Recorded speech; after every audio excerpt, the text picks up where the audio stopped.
I'm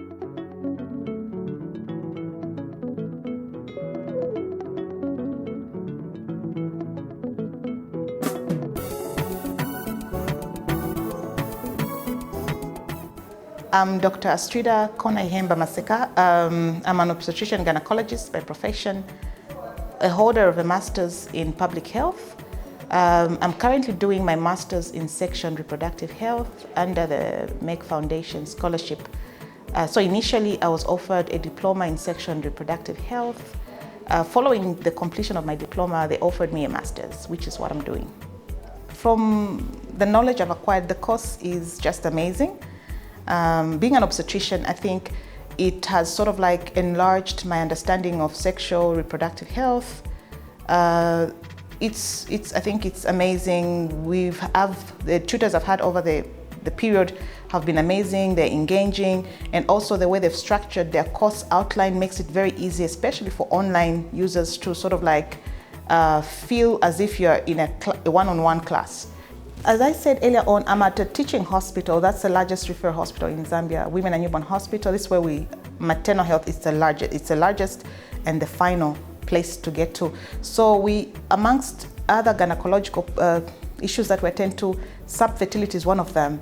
And as we all know, about over 85% of infertility is as a result of untreated sexually transmitted infections, which are not only preventable but also treatable.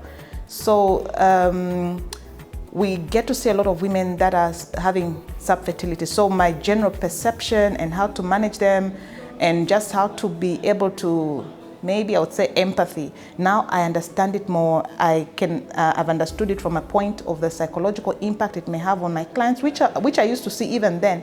But I think now I'm able to relate with them and sort of like to offer them the help that I can based on the course that I've done. And also being a teaching hospital, that means that we have our students, medical students that come, and also our MED, that's the postgraduate students that come. So given a chance to talk about subfertility, I think my knowledge is broad in that. And so I've given tutorials to our students, as well as both undergraduates and also the MED students. Being the finalmost place in the country, of course, the way I handle my patients has improved. Of course, we could do more. I'm sure we are aware that Zambia only has one IVF center. I've learned a lot even around in vitro fertilization and all those things, but practicing that has been a challenge because at the moment there's no government hospital that is able to do that except a private hospital that offers that. So even for the clients that we have, there are those that of course you have no choice and you're thinking the only way out for them is an IVF, and perhaps there are patients that can't even afford that.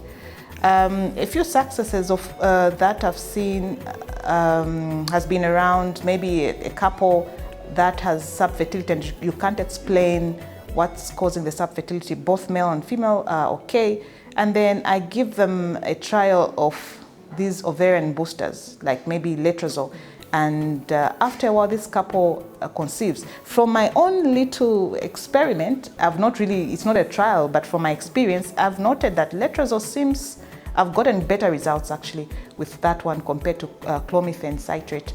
I think that's as far as I've gone around using what I've acquired, besides, of course, how to investigate these patients when they come in, how to sort of like also counseling, which is a huge component of it because a number of our women also suffer from gender-based violence, which is stemming from, subfertility being a risk. So generally, my patient management has improved. Currently, we have a system. I think if through, the way government plans, I think they look at what is the need of a population, which services are better than the other ones, not really, like IVF, for example, currently, none of our government hospitals is running that. But I think if we could get something like that in our facilities, because we get to see a lot of these women where you just think, okay, IVF is what they need.